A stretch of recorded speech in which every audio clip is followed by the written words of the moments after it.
El periodismo no tiene apellidos. Es siempre honesto, independiente y comprometido con la verdad. El periodismo no es amigo del poder. Lo vigila. Hoy, Mañanas Blue les ofrece periodismo con contexto. Las dos caras de la moneda. Sin exageración, sin especulación. A partir de este momento, Mañanas Blue es periodismo en radio. Bienvenidos.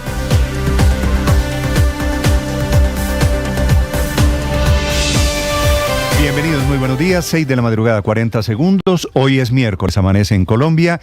Amanecemos con una nueva crisis en el proceso de diálogo con el ELN, que decidió congelar el proceso de paz anoche tarde, un proceso que arrancó hace casi un año por supuestas violaciones de lo pactado con el gobierno.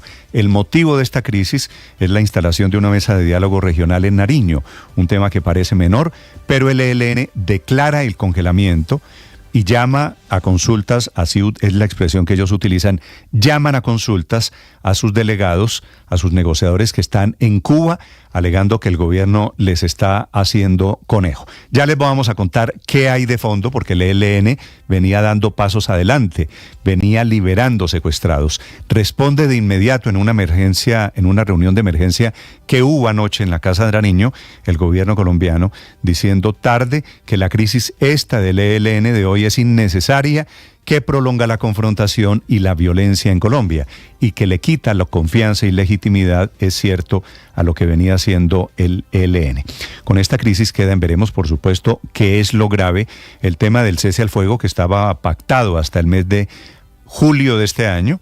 También está tambaleando la liberación de secuestrados que había comenzado hace apenas algunos días. Soltaron al odontólogo, al doctor Baiter en Magdalena, soltaron a un estudiante, Miguel Piso, en Cauca, soltaron a un comerciante, a un político en el departamento de Guajira. Venían soltando secuestrados. El ELN que da un paso adelante y dos atrás, suele hacerlo siempre, lo está haciendo también con el gobierno del presidente Petro. La crisis con el ELN, esta es recurrente, ya les vamos a hablar de esta noticia que es de última hora. Ahora, que no nos opaque la noticia realmente importante en Colombia, que es la elección de Cali como sede del evento internacional más importante que se ha organizado en nuestro país. Cali le ganó la batalla a Bogotá, me alegro, felicito a los caleños, que van a ser los anfitriones de estas 15.000 personas, que son expertos internacionales, que comienzan a llegar a mediados de octubre y se van a comienzos de noviembre. Van a venir a hablar de temas de biodiversidad. La COP, que es la cumbre, se hace cada 2 años, significa Conferencia de las Partes sobre la Biodiversidad. Y ese es el tema y ese es el mensaje. Cali, desde el Pacífico colombiano, va a recibir a delegados de 180 países, como ya lo había hecho Montreal en Canadá en el año 2022. En el 2020 no se hizo por motivo de pandemia, en el 2014 fue Egipto, en el 2018 había sido Cancún en México y ahora es la poderosa Cali en el Valle del Cauca, Colombia. Serán 15.000 personas, no cualquiera, son expertos internacionales en temas ambientales y de biodiversidad, que se van a sentar aquí en Cali a hacer un documento con recomendaciones de cómo cuidar el planeta. Vienen con dinero, van a reactivar la economía caleña, pero ante todo a visibilizar a Cali como una ciudad pujante. Dice el presidente Petro, y esta es parte de la controversia, que su gobierno escogieron a Cali para reconciliarla después del estallido social de hace 3 años, que fue tan intenso en el suroccidente colombiano. Y dice, una COP para ponernos en paz con la naturaleza. El presidente Petro vuelve a echar su historia, su versión de que en Cali los blancos opresores afectaron allí y aplastaron las comunidades étnicas que estaban protestando, a los pobres del Valle del Cauca que estaban protestando. Esa polémica es diferente. Lo celebra el alcalde de Cali, Alejandro Eder, que ya estima que la conferencia va a dejar muchos millones de dólares para los caleños. Me parece que lo importante no solo es la plata, sino el efecto multiplicador que puede tener sobre Cali. Y a propósito de Cali, no es la única buena noticia en Colombia. La FIFA confirmó que Cali, Medellín y Bogotá serán las sedes del Mundial Femenino Sub-20, que se realizará también en el segundo semestre de este año. Arranca el 31 de agosto, va hasta el 21 de septiembre y después empata Cali con la COP de este año, con la Conferencia de Biodiversidad. Así que va a ser un año de mostrar a Colombia. Bogotá, Medellín y Cali, repito, sede de un Mundial Femenino que va a ver todo el mundo, el Mundial del fútbol femenino que está tan de moda. Tenemos muchas historias, bienvenidos para compartir con ustedes. Por primera vez Colombia reconoce esta mañana en una declaración histórica que el 7 de octubre del año pasado Israel fue víctima de un horrible atentado por parte de Hamás. No utilizó la delegada colombiana, la delegada de la Cancillería, el término terrorismo, pero es lo más cerca que ha estado el gobierno Petro de condenar el ataque terrorista que originó la guerra en Gaza. Esta mañana fue el turno de Colombia en la audiencia de el juicio que hay contra Israel allí en la Corte en Países Bajos. Esta audiencia está tomando una decisión sobre la ocupación de Israel en territorios palestinos. Habló la delegada en un inglés perfecto, es la doctora Andrea Jiménez Herrera, que es la coordinadora del Grupo de Asuntos ante la Corte Internacional de Justicia. La audiencia es en la Corte de La Haya, que es una derivación de Naciones Unidas, que podría emitir ahora movido también metida a Colombia, un fallo histórico para poner fin a esa guerra. O esa es la expectativa, que Israel entienda el mensaje de la comunidad internacional. Colombia habló de Palestina como un Estado, que es cierto, viene desde el gobierno de Juan Manuel Santos, que el último día de su gestión, el 7 de agosto del 2018, reconoció a Palestina como Estado. Todo eso se junta esta mañana intentando que Israel pare los excesos en desarrollo de esta guerra.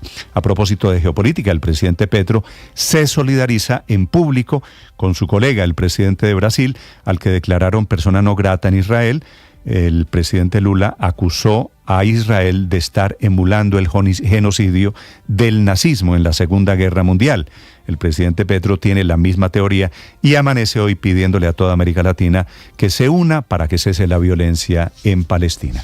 Muchas historias para acompañarlos esta mañana. Vamos a hablar de la COP, vamos a hablar de Cali, vamos a hablar del Mundial Femenino y por supuesto del gran hecho de polémica, que es la decisión de un policía que fue asaltado en un restaurante en Bogotá, que decidió reaccionar a lo salvaje, a lo del oeste norteamericano, y sacó su pistola, desenfundó su pistola y mató a 2 ladrones. Lo celebran las redes sociales, lo investiga la policía, ese policía amanece detenido por la propia policía, que está evaluando si fue en una legítima defensa o si cometió el exceso para controlar a los muchos ladrones, un hecho que demuestra el hastío, la inseguridad, lo que está pasando en las calles de Bogotá. Cada día un hecho de estos recurrente. 6 de la mañana, 7 minutos. Bienvenidos, es miércoles, amanece el 21 de febrero. Los acompañamos desde Blue Radio. Enseguida el resumen, lo más importante aquí en Voces y Sonidos en Mañanas Blue. La ciudad escogida para realizar la COP16 es Cali. El presidente de la República anunció que Cali será sede de la COP16, la conferencia más importante que se realiza en el mundo sobre la biodiversidad. La capital del Valle albergará desde octubre a más de 12.000 expertos en la protección ambiental del planeta. El presidente también mencionó otra de las razones por la que Cali se convierte en la sede de la COP. Cali viene de sufrir, no hace unos años pocos, un estallido social que fue, como en todo el país, pero mucho más intenso, donde salieron hombres blancos a apuntarle a hombres indígenas y mujeres indígenas con sus armas. La ministra de Ambiente, Susana Muhammad. En la práctica, traer la COP a Cali para nosotros representa también contribuir a la reconciliación, a la paz y a la resignificación de los potenciales de toda una región. Alejandro Eder, alcalde de Cali. La región Pacífico es parte del Chocó biogeográfico, uno de los 5 ecosistemas estratégicos del planeta y quizás al que menos atención se le ha puesto. El alcalde de Bogotá, Carlos Fernando Galán. Como bogotanos, claro que nos da tristeza que el gobierno nacional haya decidido que esta cumbre no se lleve a cabo en Bogotá, pero como colombianos nos sentimos muy bien representados por Cali. Colombia se ha dirigido esta mañana a la Corte Internacional de Justicia en el proceso para delimitar las consecuencias jurídicas de la ocupación israelí. La delegación encabezada por la diplomática Andrea Jiménez Herrera ha reconocido por primera vez a Israel como víctima de los ataques del pasado 7 de octubre. On 7th October of the same year, Israel was the victim of a horrifying attack by Hamas para luego denunciar la destrucción producida en la Franja de Gaza. have resulted in imposed persecution, racial discrimination, and apartheid over the Palestinian people. Colombia ha insistido en la ilegalidad de la ocupación y ha pedido al tribunal que se pronuncie para proteger la seguridad de los palestinos. Colombia respectfully calls upon the International Court of Justice to give the advisory opinion requested by the General Assembly. Horas antes, el presidente de la República, Gustavo Petro, mostró su solidaridad con el presidente Luis Ignacio Lula de Brasil por el enfrentamiento del mandatario con Israel, estado al que acusó de emular a Adolfo Hitler al cometer un genocidio en Gaza. Este miércoles amanece otra vez en crisis la mesa de diálogos de paz entre el gobierno nacional y la guerrilla del ELN tras el cruce de comunicados en el que las partes se cuestionan mutuamente sobre el futuro de este proceso que empezó hace 11 meses. Sobre las 8:15 de la noche de este martes, el Comando Central del ELN difundió un comunicado en el que informaba a la opinión pública que había llamado a consultas a su delegación ante las supuestas acciones violatorias del gobierno frente a los acuerdos pactados en La Habana, en donde, según ellos, el gobierno adelanta diálogos regionales por fuera de la mesa en donde están sentados representantes del Comando Central de esa guerrilla. En Medellín, cerca de 14.000 personas sufrieron el racionamiento en el occidente de la ciudad y fueron auxiliadas con carrotanques. Mientras tanto, en Guatapé, el embalse presenta una reducción de cerca del 60% de su nivel. Está ya el 64% bajo y todos los días sigue bajando más. Ya tenemos racionamiento en el pueblo. Luego de permanecer estacionados por más de un mes en una guarnición militar, los carrotanques, por lo menos los 10 primeros, ya iniciaron a entregar agua potable hasta las diferentes rancherías ubicadas en la Alta Guajira. Que no tengamos la necesidad de estar haciendo la solicitud, que nos regalen el agua y hablando una mentira, que ya te lo voy a mandar y al final no lo mandan. El Comité Autónomo de la Regla Fiscal estima que con esta reforma pensional el pasivo, es decir, la deuda en pensiones, va a crecer en más de 40 puntos del Producto Interno Bruto, es decir, en lugar de desactivar la bomba pensional, se está agrandando. El ministro de Hacienda, Ricardo Bonilla. De aquí al 2050, 60, que es otra reforma, 30 años después, a esta, en el 2100, el costo fiscal es muy alto. Ninguna reforma es infalible y eterna. La ministra del Trabajo, Lorina Ramírez. El gobierno ha mostrado sus cifras con claridad, hemos entregado los estudios actuariales. Lo que no permitimos es que descalifiquen los técnicos del gobierno, simplemente porque no son los técnicos empresariales. El presidente del Congreso, Iván Name. La pensional la vamos a llevar a la plenaria el próximo martes y empezará su trámite con las ponencias que ojalá puedan tener algunos consensos. El Consejo de Estado, como medida preventiva, le ordenó al alcalde de Bogotá, Carlos Fernando Galán, garantizar la seguridad del Palacio de Justicia para este jueves 22 de febrero, de cara a la tercera votación para elegir a la nueva fiscal general de la Nación. Sobre las movilizaciones que se tienen programadas para el día de mañana, reaccionó el presidente del Senado, Iván Name. Eso genera violencia. A mí no me parece responsable con el país, con nuestro tiempo, con la nación. La convocatoria a las calles para que se den como presión.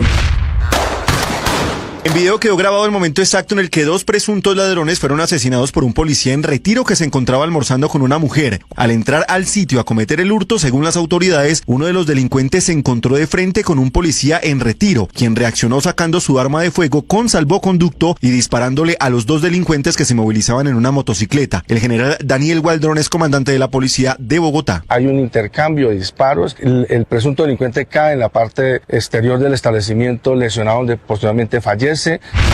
Durante la audiencia de los alegatos de conclusión en el caso de la desaparición de la pequeña Sara Sofía Galván, la Fiscalía pidió la máxima condena para su mamá Carolina Galván y su padrastro Nilson Díaz. Estamos hablando de una condena de 45 años de cárcel por el delito de desaparición forzada.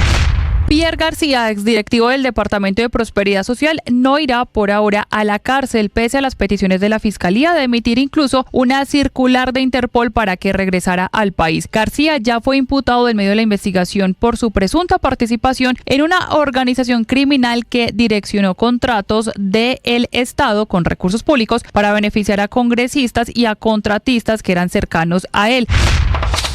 Tras los recientes enfrentamientos entre el Clan del Golfo y el Ejército, el gobierno no descartó utilizar bombardeos para enfrentar a este grupo armado. El ministro señaló que existen unas restricciones en las que este no se puede utilizar. Y la disposición es: no se puede bombardear cuando se tiene conocimiento de la presencia de menores en un campo. lo cual significa que si la inteligencia acredita fehacientemente que no existen menores, esa restricción tampoco existe. Uno de los grandes interrogantes que trae el regreso del ex jefe paramilitar Salvatore Mancuso es si quedaría en libertad apenas regrese a Colombia. La decisión de si quedará libre está en manos de la Sala de Justicia y Paz del Tribunal Superior de Bogotá. Así lo explicó el ministro de Justicia, Néstor Osuna. Si algún juez específicamente determina que deba permanecer recluido en algún lugar, o si en virtud de su nombramiento como gestor de paz los jueces determinan que se ha dejado en libertad, pues ya veremos. Mientras tanto tenemos varios sitios previstos en distintas ciudades del país. A pesar de que en la tarde de este martes el presidente de la República, Gustavo Petro, aceptó la renuncia de la ministra del Deporte, Astrid Viviana Rodríguez, y designó como encargado al secretario general Luis David Garzón, el Congreso de la República adelantará a partir de las 10 de la mañana el debate de moción de censura como un precedente político luego de la pérdida de la sede de los Juegos Panamericanos de Barranquilla 2027. Ramón Yesurún, presidente de la Federación Colombiana de Fútbol, confirmó que el Mundial Femenino Sub-20 se disputará en los estadios de Techo y El Campín en Bogotá, en el Atanasio Girardot de Medellín y en el Pascual Guerrero de Cali. El torneo se disputará del 31 de agosto al 22 de septiembre de este año. Hoy a las 7:30 de la noche la selección Colombia femenina jugará frente a Panamá en el debut de la Copa Oro Femenina de la CONCACAF. La FIFA, en combinación con la Federación Colombiana de Fútbol, anuncia que las sedes son las ciudades de Bogotá, Medellín y Cali. Estás escuchando Blue Radio. Hola, soy Juan Ay, la inteligencia artificial de Blue Radio. Y hoy les cuento que la inteligencia artificial tiene más posibilidades de crear empleo que de destruirlo, según un estudio publicado por la Organización Internacional del Trabajo. Solo el 5,5% del empleo total se encontraría potencialmente expuesto a los efectos del uso de inteligencia artificial. Este informe advierte que el trabajo administrativo en oficina sería la categoría más expuesta y que las mujeres serían más propensas que los hombres a verse afectadas. En Blue Radio le ponemos cara a la radio. Ahora nuestro contenido no solo se escucha, también se ve. En este país, gobernador, todo es gravísimo y no pasa nada. Algunos en ese límite de la ilegalidad. Bienvenido, gracias por estar conectado. En Blue le ponemos cara a la radio, a la opinión y al debate, a los diferentes puntos de vista, al rigor periodístico, a los hechos deportivos, a la opinión, al humor y al entretenimiento. Le ponemos cara a la radio. Suscríbase a nuestros canales de Facebook y YouTube y desde las 6 a.m. hasta las 7 p.m. disfrute de toda nuestra programación en vivo. Blue, la alternativa. 6 de la mañana, 17 minutos. Ya les cuento de la audiencia. Esta mañana se desarrolla en La Haya. Habla Colombia esta mañana. Israel, el gobierno israelí, el señor Netanyahu, sentado en el banquillo de los acusados. Esta mañana Colombia, por primera vez, dice que la primera violencia, la de Hamás, puso a Israel como víctima. Ya les cuento también de Cali, que será sede de la COP16, la gran conferencia sobre la biodiversidad y temas ambientales. Antes, desafortunadamente, la mala noticia, y es que lo que se venía andando con el ELN, el cese al fuego, la liberación de los secuestrados, esta mañana está literalmente en el congelador. Esa es la expresión que utiliza el Comando Central del ELN, que como si fuera un Estado decidió llamar a consultas a su delegación, los que están negociando el proceso de paz en Cuba. Dicen ellos una crisis originada por incumplimientos, porque el gobierno no está respetando lo pactado en esa mesa de diálogo. Javier Segura informa.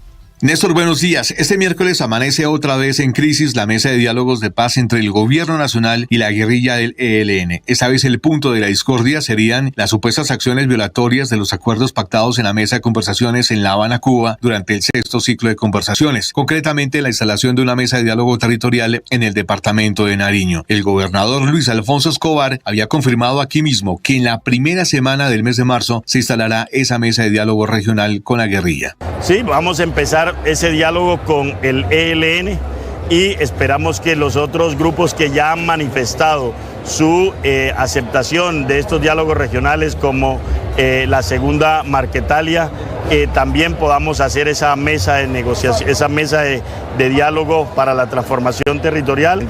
Según el ELN, el gobierno está montando un diálogo regional en ese departamento por fuera del proceso nacional, desconociendo la delegación de esa guerrilla, por lo que el proceso entra en una nueva crisis, amenazando con llevar a una fase de congelamiento de los diálogos de paz. La delegación del gobierno que lidera Vera Grave respondió que desde el principio ha definido como una de sus prioridades desarrollar la paz en los territorios, y agregó que este tipo de decisiones unilaterales de la guerrilla generan crisis innecesarias y debilitan la confianza de los colombianos en la voluntad de paz de esa organización subversiva, y deja en manos del ELN valorar los avances y sus propios esfuerzos de paz, como por ejemplo la suspensión de los secuestros extorsivos y la liberación de secuestrados. De hecho, 3 personas siguen secuestradas por esa guerrilla en los departamentos de Antioquia, Bolívar y Cauca. Sobre eso habló recientemente el ministro de Defensa, Iván Velázquez. El proceso de liberación de secuestrados de parte del ELN ya se inició, que va muy avanzado. No me atrevo a dar cifras específicas.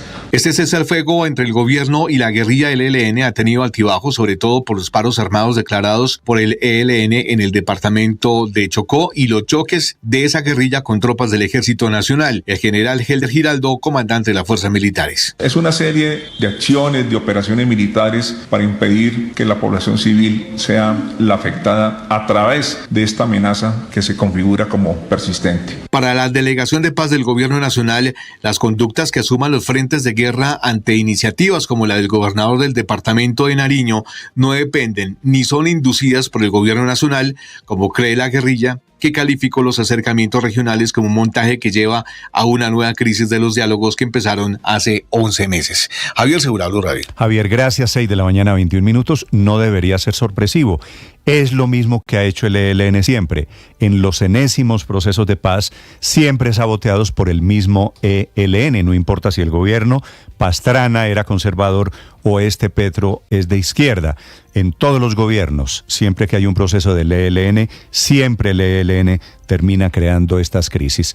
Son las 6 de la mañana, 21 minutos. La noticia del momento: Colombia ha hablado, van a escuchar ustedes a la delegada de Colombia, se llama Andrea Jiménez Herrera. Es una funcionaria de la Cancillería colombiana que viajó y que esta mañana habló en representación del gobierno colombiano, esta madrugada hora colombiana, hace 1 hora y media, ante la Corte de Justicia de La Haya. Israel sentado allí en el banquillo de los acusados. La ONU intenta una decisión a través de este Tribunal Internacional de Justicia alrededor de la invasión israelí en territorios palestinos. Y allí, en ese ambiente de justicia internacional, ella, la delegada de la Cancillería colombiana, por primera vez califica a Israel como víctima de los ataques originales, los del 7 de octubre. En Europa, Enrique Rodríguez. Es la protagonista indiscutible de esta mañana, no solo la comparecencia, sino quien la ha pronunciado, Andrea Jiménez Herrera, coordinadora del Grupo de Asuntos ante la Corte Internacional de Justicia de la Cancillería de Colombia. Ha hecho una intervención jurídicamente bien sustentada, pero también muy equilibrada. Precisamente por eso que decías en lo que se refiere a Israel y a Palestina, el reconocer a Israel como víctima de lo que pasó el pasado 7 de octubre, aunque, como vamos a escuchar, también se refiere a las consecuencias desatadas después de esos ataques. On 7th October of the same year, Israel was the victim of a horrifying attack by Hamas. We all know the scale and the magnitude of Israel's reaction to the attack. The court itself has already been confronted with the veritable map of horror and devastation which the Gaza Strip has become as a result of the total war and scorched earth policies unleashed by the government of Israel.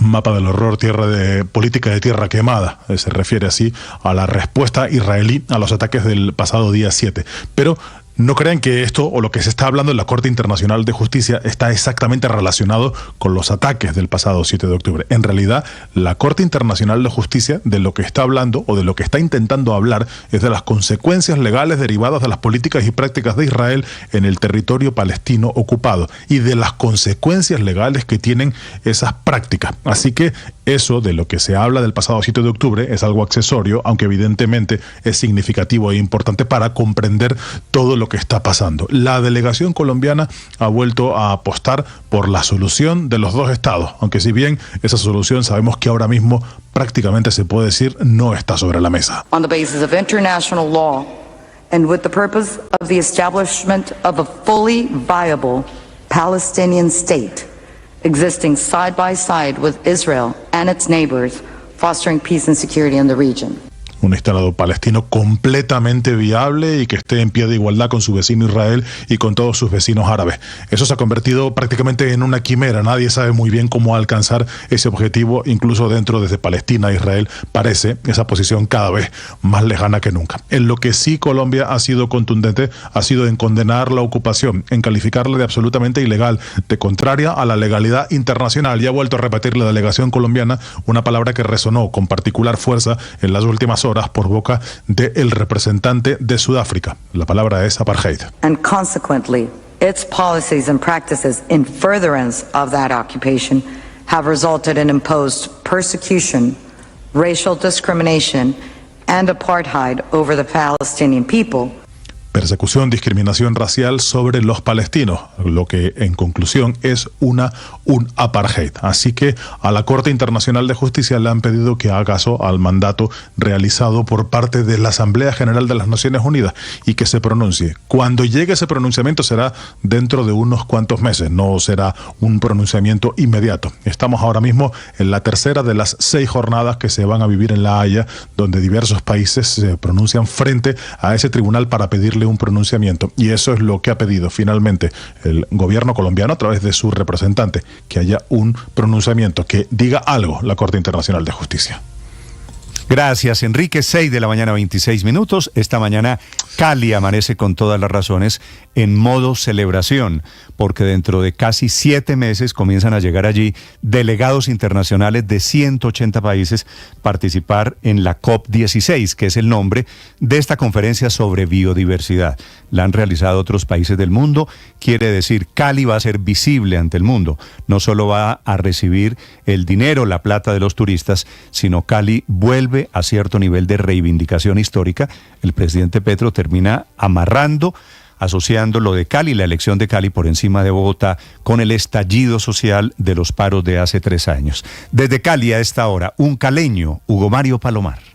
Hola Néstor, buenos días. Entre el 21 de octubre y el 1 de noviembre de este año en Cali estarán expertos y líderes de 197 países que aquí van a discutir sobre cambio climático y sobre el futuro del planeta. La COP significa Conferencia de Partes sobre Biodiversidad.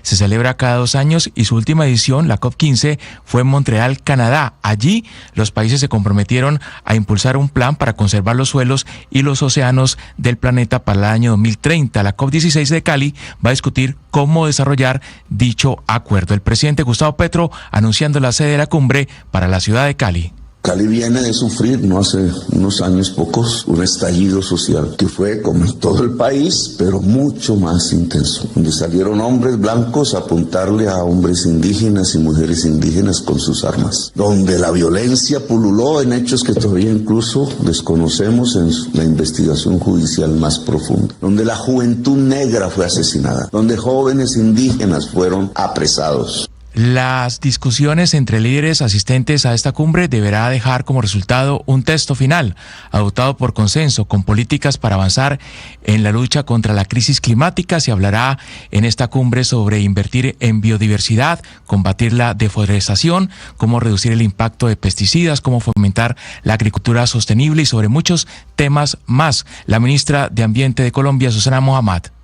Creo que es la perspectiva de que es una ciudad que tuvo una cicatriz social, pero lo que hemos visto es que esta es una oportunidad de convergencia de todos los sectores. Entonces, en la práctica, traer la COP a Cali para nosotros representa también contribuir a la reconciliación, a la paz y a la resignificación de los potenciales de toda una región, su potencial de diversidad cultural, de diversidad ecológica, que no debería ser una causa de fracturamiento, sino por el contrario, su mayor potencial y su mayor fortaleza. Nosotros creemos y confiamos en el Pacífico. En esta cumbre, Cali va a invertir más de 3.5 millones de dólares. Se estima que la COP16 va a generar entre 6.000 y 8.000 empleos entre directos e indirectos para la ciudad, dejando ingresos además cercanos a los 100.000 millones de pesos. Este evento va a beneficiar sectores económicos como el hotelero, el gastronómico, el cultural, el comercial y el de transporte. El alcalde Alejandro Herr dijo que esta cumbre cambiará la imagen de Cali ante el mundo, una ciudad que después del paro nacional del año 2021 requiere reactivarse y reconciliarse. Es una oportunidad de impulsar la reconciliación. Para lograr este evento en Cali, nos unimos desde el sector público, con el sector privado, con la academia, grupos comunitarios, comunidades afro, cabildos indígenas, gremios empresariales. Toda la sociedad se unió con una sola voz. Toda la logística está lista en Cali para recibir a casi 15.000 asistentes a la cumbre. Más de 900 hoteles con capacidad para 20.000 huéspedes están listos con sus salones para reuniones.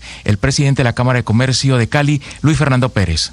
Esta es la oportunidad que estábamos esperando en un año, como el 2024, donde estábamos esperando nuevos incentivos, nuevas noticias para que nuestra ciudad crezca, para generarle oportunidades de empleo a nuestra ciudad. Esperamos que haya una derrama de cerca de 20 millones de dólares. Y está lista, por supuesto, la seguridad que desde hoy se prepara para recibir a los visitantes a la cumbre sobre biodiversidad.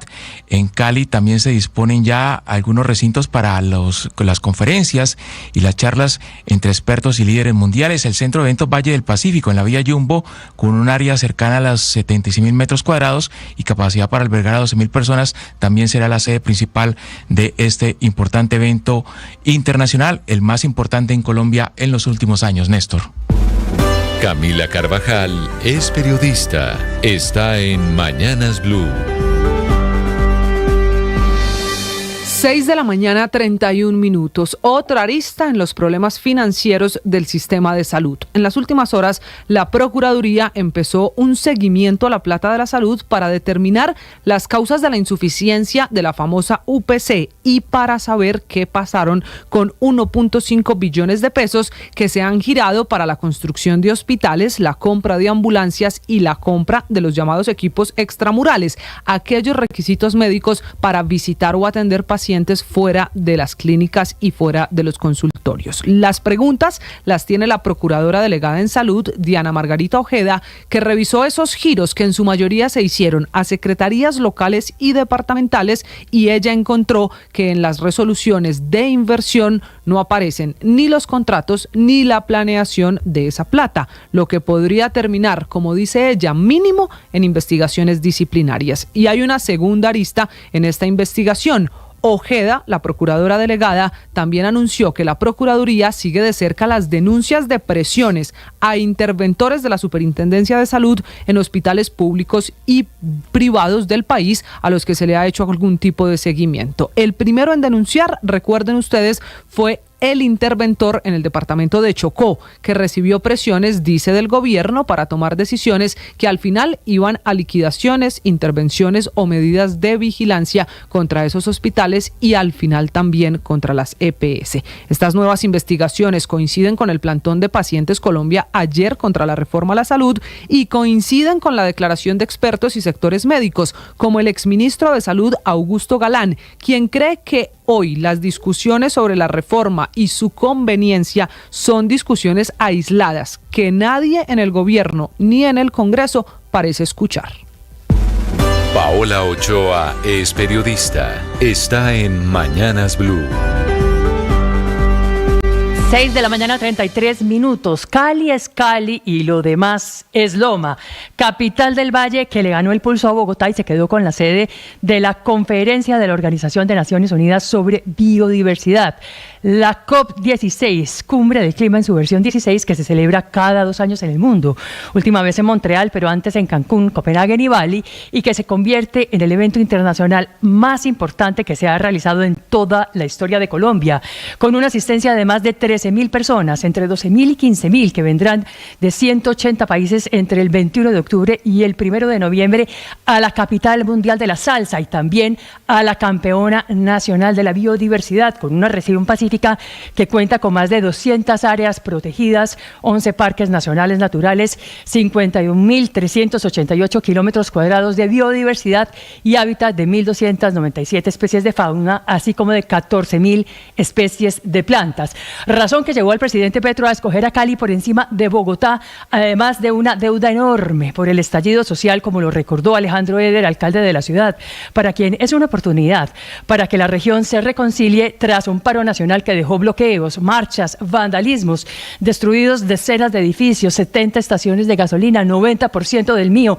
15% de las empresas y una ciudad fragmentada entre las clases sociales en medio de la pandemia, la falta de oportunidades y una larguísima historia de segregación entre las diferentes etnias y razas. Cicatriz social que, como decía la ministra del Medio Ambiente, Susana Muhammad, tiene ahora la oportunidad de sanar y de cerrar con la celebración de esta Cumbre Global del Clima, evento que va a dejar un impacto de $21 millones para la ciudad, es decir, 6 veces más que la inversión en un año normal, de los cuales $11 millones van por el lado del alojamiento a lo largo de 900 hoteles con capacidad para 20.000 personas, $5 millones en restaurantes, comida y comercio, $3.5 millones en inversiones en logística para el evento y una generación de empleo de 3.770 nuevos puestos de trabajo para un total de 5.000 empleos directos, según la Secretaría de Desarrollo de Cali y las cifras de Cotelco y de Fenalco Valle.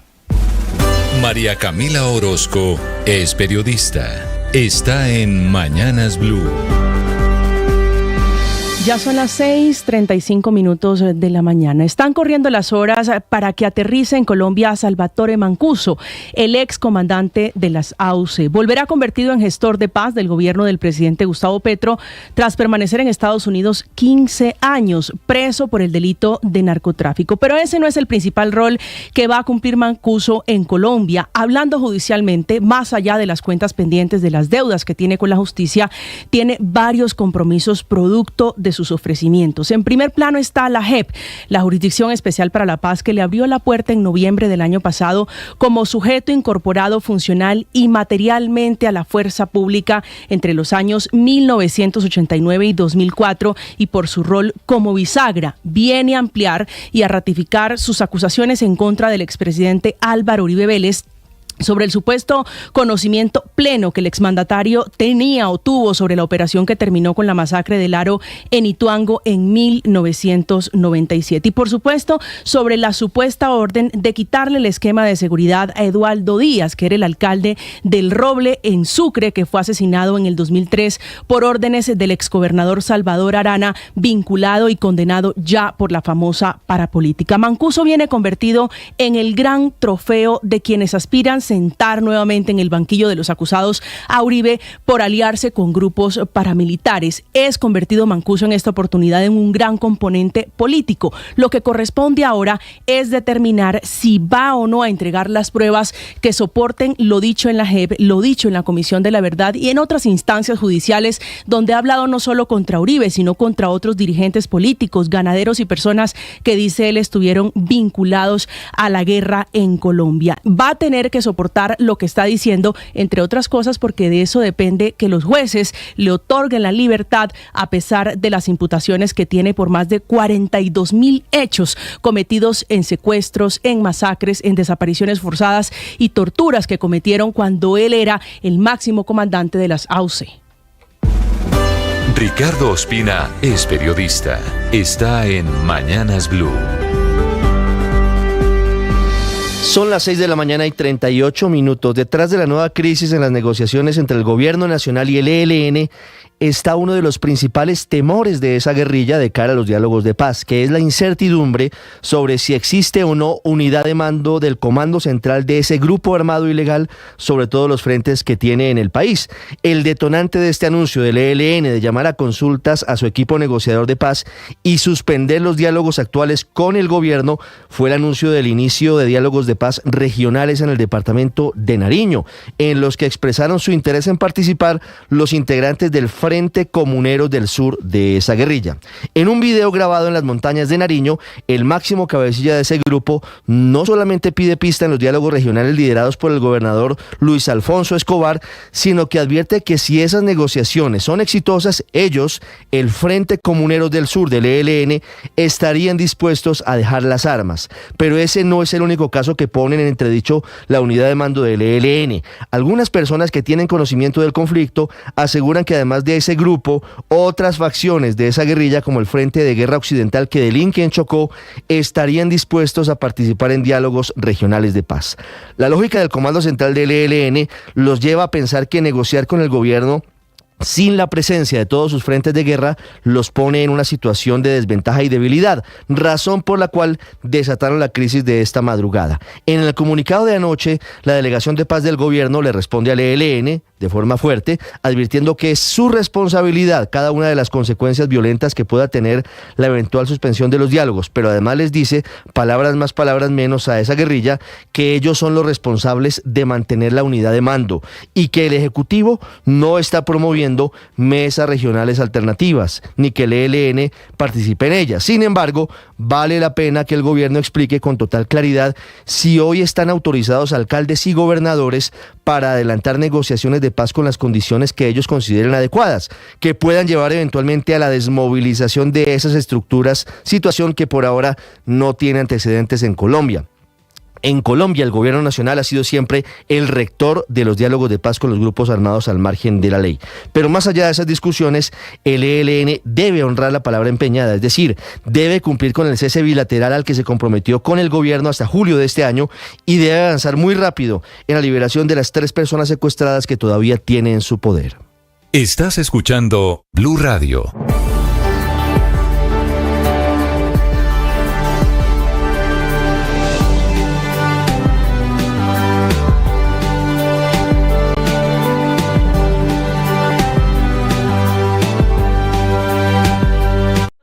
Hola, soy Juanaí, la inteligencia artificial de Blue Radio. Se estima que la inteligencia artificial podría desplazar un 25% de los empleos en el mundo al cabo de 5 años. Latinoamérica ha experimentado un importante incremento de las ofertas laborales relacionadas con la inteligencia artificial y de acuerdo a cifras de la firma de empleo remoto Deal, estas se han incrementado un 128% en su plataforma en los últimos 12 meses. En Blue Radio le ponemos cara a la radio. Ahora nuestro contenido no solo se escucha, también se ve. En este país, gobernador, todo es gravísimo y no pasa nada. Algunos en ese límite de la ilegalidad. Bienvenido, gracias por estar conectado. En Blue le ponemos cara a la radio, a la opinión y al debate, a los diferentes puntos de vista, al rigor periodístico, a los hechos deportivos, a la opinión, al humor y al entretenimiento. Le ponemos cara a la radio. Suscríbase a nuestros canales de Facebook y YouTube y desde las 6 a.m. hasta las 7 p.m. disfrute de toda nuestra programación en vivo. 6 de la mañana, 41 minutos, y el motivo de celebración también es en el mundo del deporte. Ricardo Rego presenta los deportes. Ricardo, buenos días. Hola, Néstor. Feliz mañana. Sí, no solo es la COP16, que por supuesto nos alegra a los colombianos y por una ciudad como Cali, pero mire que el Mundial Femenino de la FIFA entra en ese radar. Ya sabíamos que Colombia iba a ser la sede de este certamen a partir del 31 de agosto. Eso estaba ya decidido y cantado hace algunos meses. Lo que hicieron fue adjudicar las ciudades en donde va a ser el Mundial. Claro, y era la gran expectativa por conocer finalmente cuáles iban a ser las 3 ciudades sedes. Infantino hizo de esta manera, si le parece, el anuncio alrededor de lo que significa el tema. Bogotá, con el estadio El Campín, Nemesio Camacho El Campín, Pascual y perdóneme, y el Metropolitano de Techo. ¿También en Techo en Bogotá? Claro. ¿No faltó Barranquilla? Son los 2 escenarios. El otro... Sí, me sorprendió, padre, que no estuviera Barranquilla, para ser sincero. Que tiene Metropolitano, que tiene una ciudad que está preparada. Bueno, el Romelio Martínez también es un estadio completamente pero ese quedé impactado de no ver Barranquilla. Pero esta decisión no es del gobierno, esta decisión es FIFA, padre. Exactamente. Fue la inspección de los veedores FIFA que hacen el recorrido por los estadios del país y de acuerdo con las necesidades de un torneo que tendrá 24 selecciones. Por primera vez un campeonato mundial femenino sub-20 tendrá 24 naciones compitiendo y será en Colombia. Entonces les decíamos, el Campín y el Metropolitano de Techo en Bogotá, el Pascual Guerrero en la ciudad de Cali y el Atanasio Girardot en Medellín. Muy bien, ya viene la información deportiva, son las 6 de la mañana, 43 minutos. Buenos días, padre. Buen día, Néstor, como siempre con ánimo, con fuerza, con ganas. Iniciamos la jornada confiando, creyendo que todo va a estar bien, generando la mejor actitud siempre. Tenemos una temperatura en este momento de 10 grados centígrados. Pero está bacana, cielo gris, pero comienza a asomarse. Pero está bacana, una chévere. Yo esta mañana bacana. Bacana, como Muy tiene bien. que ser. Tema de hoy, padre. ¿Sabe, Néstor? Hoy quiero hacer un elogio a la amabilidad. Es que se perdió la amabilidad. Y cuando alguien es amable, todos sospechan. Miércoles, o es hipócrita, raro. No. Necesitamos recuperar la amabilidad. Algo quiere. Está detrás de algo. Si tan amable. ¿Por qué amaneció tan querido, padre? ¿Vio usted? Oiga, ¿qué necesita? ¿Va a pedir un permiso? ¿Va a pedir vacaciones? Bueno, además. ¿Se da cuenta?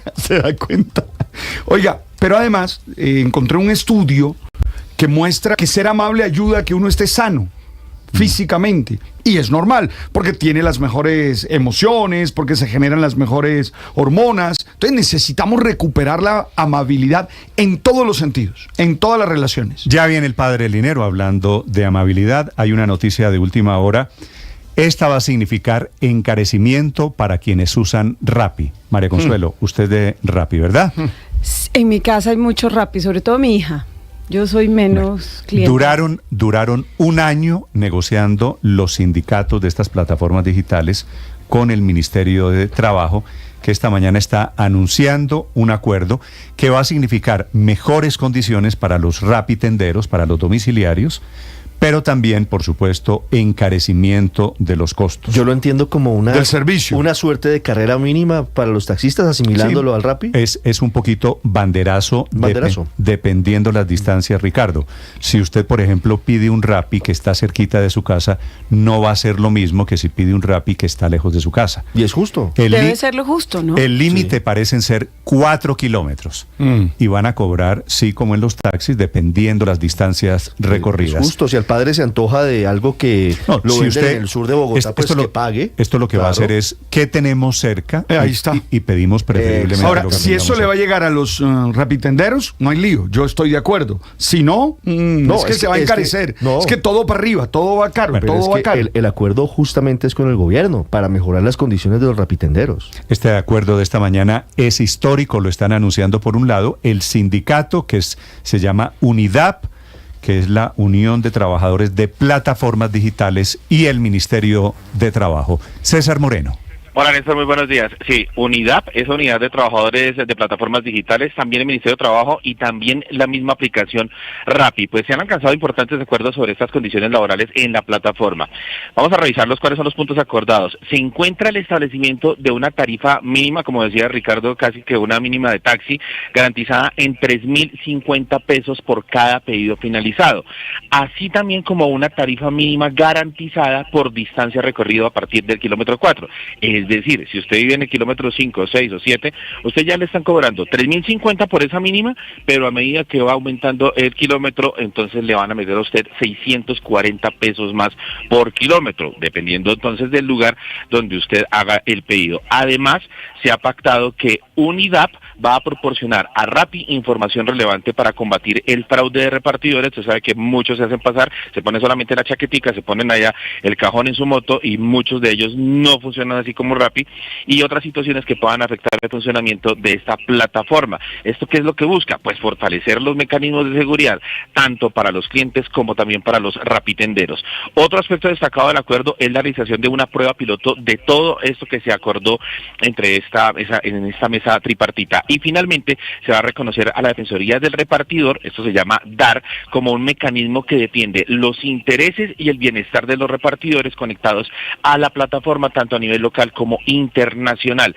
Lo que decía el padre Linero, en la letra chiquita del contrato de Rappi dice muy claro que la plataforma Rappi no va a retener ningún porcentaje de la propina dejada por los usuarios y los consumidores. Y ustedes que utilizan Rappi, todas las personas que utilizamos Rappi, ustedes han dado cuenta que allí hay unos porcentajes de propina que puede ir tanto en pesos también como en porcentaje, el 5, el 10, el 15% u otro porcentaje que usted le quiera dar de propina al rapitendero. Y lo otro sobre las distancias, Néstor, es que usted sabe que ahora hay Rapiturbo. ¿Y usted sabe cómo funciona eso? Pues bueno, le voy a poner un ejemplo. Resulta que hay un restaurante en la zona T, ¿sí? Y usted vive en Chapinero. Pues ahora allí en Chapinero hay algunas cocinas para que usted se le pueda demorar mucho menos el pedido. Y también el Rapiturbo funciona, pues Rappi ya tiene una especie como de bodega donde encuentra usted distinto tipo de mercado, distinto tipo de lo que usted vaya a pedir. Entonces por eso es que le llega a usted tan rápido ese Rapiturbo en vez de ir a un supermercado, sino que usted ya tiene una bodega cerca a su casa.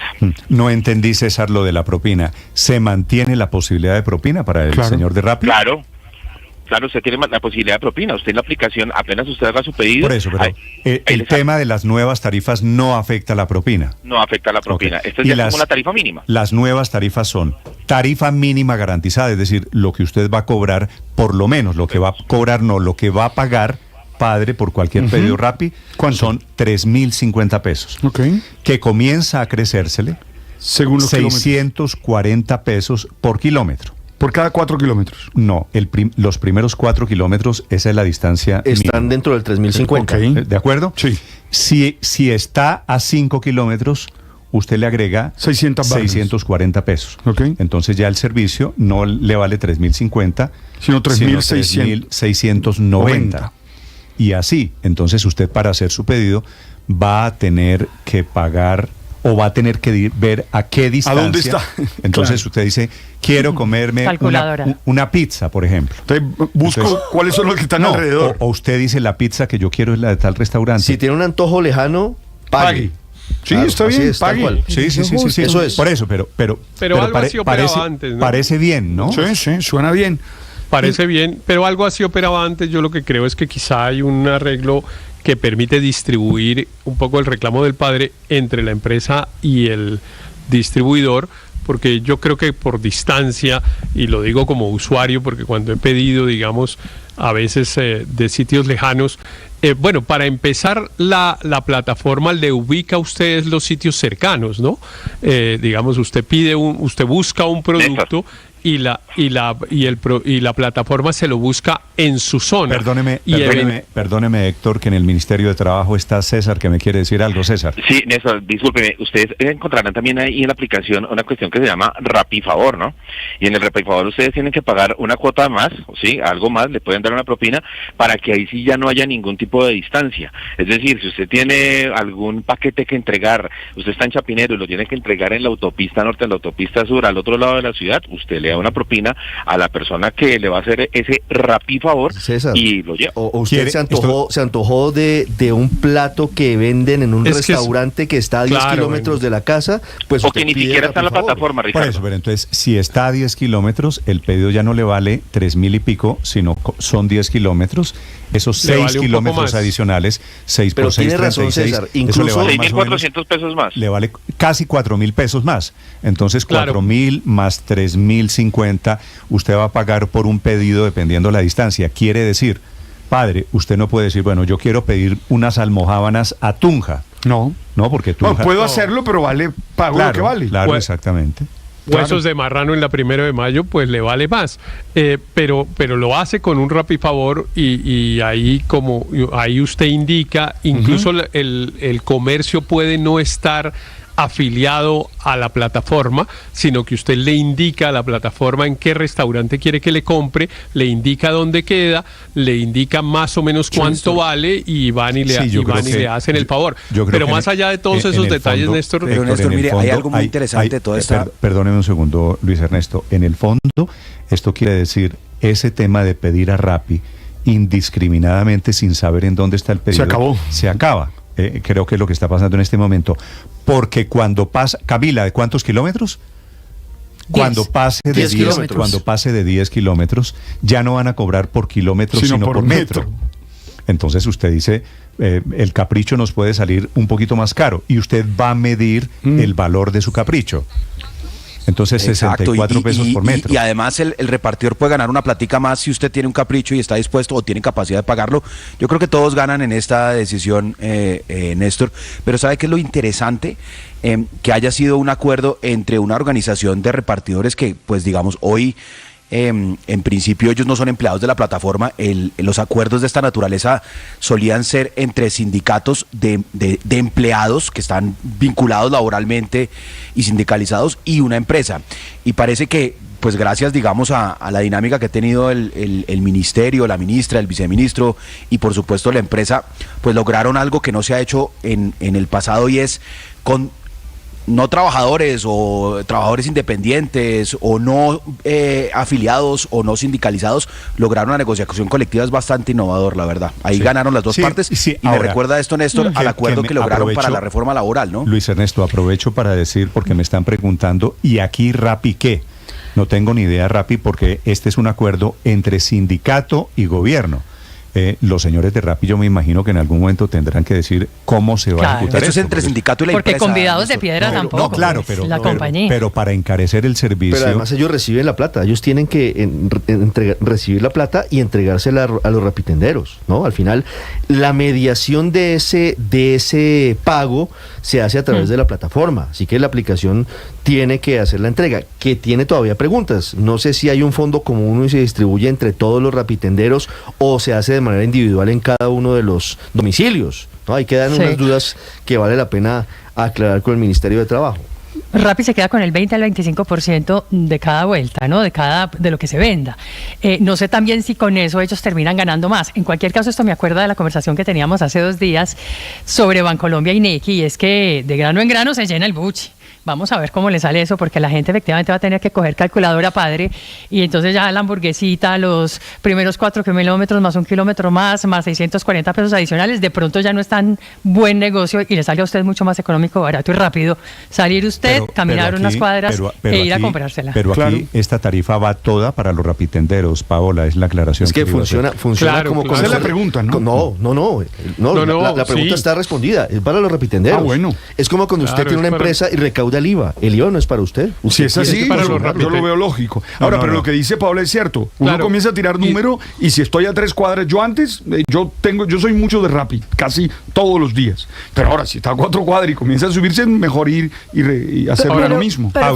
Usted con tal de ahorrarse 600 pesos es capaz de salir. Sí, claro, porque es que de grano en grano es que se llena el buche de la gallina, de maíz en maíz. 6.55, María Consuelo. No, a mí me parece justo que los rapitenderos que pedalean la mayoría, algunos van en bicicletas y en moticos, la logren y ganen mejor. Pero yo sí extraño que no haya sido una oportunidad para comprometerlos con los temas de seguridad, tanto vial como de seguridad física, y con los temas de buen comportamiento. Habría sido una gran oportunidad para mediar en que ellos, a cambio de este incremento en sus tarifas, se comprometan con la ciudadanía a no atropellar a la gente, a no andar a velocidades mayores a las permitidas para ganar más carreras. En fin, de acuerdo. Yo creo que ahí se perdió un... Eso, ahora, María Consuelo, de pronto este es el primer paso.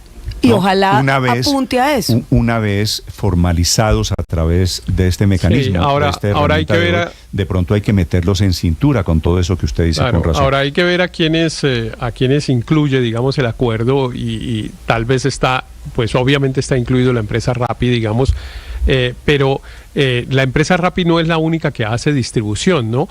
Es claro la más importante del mercado, pero no la única. Por ejemplo, también Uber tiene una línea muy importante para Uber que se llama Uber Eats, y que cada vez es más grande y es claramente, digamos, a mi modo de ver, pues el competidor más importante que tiene Rappi. En buena parte de los casos de Uber, pues la distribución la hacen en automóviles, no en bicicletas. Yo creo recordar, Héctor, que Uber Eats se acabó en Colombia. Didi Food sí existe. Lo que hay es Didi Food, sí. Pero es cierto, no es la única plataforma. lo que pasa es que es la más importante. Rappi es ¿Cuántos empleados, pues cuántos rapitenderos tiene? ¿100.000? La última vez nos dijeron aquí que había más de 130.000 de rapitenderos, entonces es impresionante la cantidad de personas que están trabajando en Rappi. Esta es la noticia para quienes llegan a esta hora. Les recuerdo, están anunciando el gobierno y la gente del sindicato de domiciliarios de plataformas digitales. Acuerdo van a cobrar, para quienes me están pidiendo cómo es la cosa, una tarifa mínima garantizada de 3.050 pesos por pedido finalizado. Y después de 4 kilómetros comenzarán a cobrar 640 pesos adicionales por cada kilómetro recorrido por el rapitendero. Señor Daniel. Néstor, esa es una tarifa flexible que yo creo que va a ayudar también a mejorar el servicio. Muchos, cuando uno pedía un Rappi que quedaba muy lejos, terminaban cancelándole el pedido, llegando tardísimo. Ya con esto, pagando uno por un pedido que queda a 6, 7 kilómetros, una tarifa adicional que en parte se va a ganar el rapitendero, probablemente también el servicio va a mejorar. Yo entiendo el punto de María Consuelo, que hay muchas otras dimensiones en las cuales Rappi debe mejorar el servicio, debe mejorar la calidad del servicio que prestan los rapitenderos y la seguridad de los rapitenderos. En especial el tema de seguridad vial yo creo que va a ser un tema importante, pero ojalá venga más adelante. Pero esas tarifas flexibles que se ajustan, digamos, a distancias, y ojalá también como pasa en Uber, se ajuste a demanda y a oferta, lo que pasa, pues eso redunda en mejor calidad del servicio. Lo que pasa, Daniel, es que la tarifa mínima hoy de Rappi depende de lo que uno pida. Depende del recorrido, es dinámica. Y lo que está haciendo el acuerdo de esta mañana, repito, es crear una tarifa mínima tiene garantizada. Tantas variables, por ejemplo, que 3.050 que tiene usted la posibilidad, Luis Ernesto, de una entrega prioritaria, por ejemplo. Entonces, si usted quiere que le llegue más rápido, entonces usted paga 2.000 o 3.000 pesos de su pedido para que el rapitendero vaya al restaurante y le lleve directamente el domicilio. Porque si no paga la prioritaria, lo que hace el domiciliario a veces es tomar 2 o 3 pedidos y distribuirlos, y se demora más tiempo. Néstor, eso que mencionaba Daniel sobre la seguridad vial y el seguro, recordemos que a través de la Asociación de Plataformas, ahora que mencionaban que esto no es solo Rappi, sino también Uber, Didi, a mensajeros urbanos, ellos hicieron un acuerdo que está en el texto de la reforma laboral, un acuerdo donde los repartidores van a tener un seguro de riesgos laborales, donde las plataformas van a pagar su seguridad social, salud, pensiones. Entonces, creo yo hace parte de una dinámica donde este sector, que es uno de los más dinámicos de la economía, los unicornios de Colombia, pues están logrando acuerdos con el gobierno, que yo creo que es positivo, la verdad. De acuerdo, ¿no? Y esta plata va para el repartidor, que a mí particularmente me parece justo. Ahora, eso significa también un poquito el encarecimiento del servicio de Rappi, eso también es sin duda. Fue una buena semana para los rapitenderos. El buen comportamiento en el espacio público, por ejemplo, cuando se reúnen a esperar. Yo creo que ese todavía es un pendiente. Claro, es que todavía falta mucho. Eso todavía es muy desordenado. Le decía Néstor que fue una muy buena semana para los rapitenderos, porque hay que meter esta decisión, este acuerdo con el Ministerio del Trabajo, pero también el jalón de oreja de la Corte Constitucional, reclamando más derechos, por lo menos el debido proceso para los rapitenderos, por ese caso que hubo de uno que le bloquearon la plataforma y le impidieron trabajar y no le pudieron o no le permitieron defenderse en medio del proceso de Rappi. Sí, esa decisión de la Corte que menciona María Camila es una decisión que es muy importante, porque evidentemente ampara a los rapitenderos y en general a cualquier persona que tenga una relación con una organización privada, para que le respeten su debido proceso. Y ahí hay un tema, digamos, que fue bastante interesante en esa sentencia, porque claro, el punto más importante en estos casos siempre es si son trabajadores, digamos, en una relación laboral o si son trabajadores independientes. La Corte pasó por el filo de la navaja diciendo que no se iba a meter en ese tema, pero a mi modo de ver se metió, porque si hubiera sido un trabajador, lo que hubiera habido era un despido indebido, y resulta que la Corte no dijo eso. Le recomiendo que lea el documento largo de esta mañana, no el documento cortico, el documento largo punto 8, archivo de averiguación preliminar. Entonces, la gente de Rappi, para quienes estaban preguntando,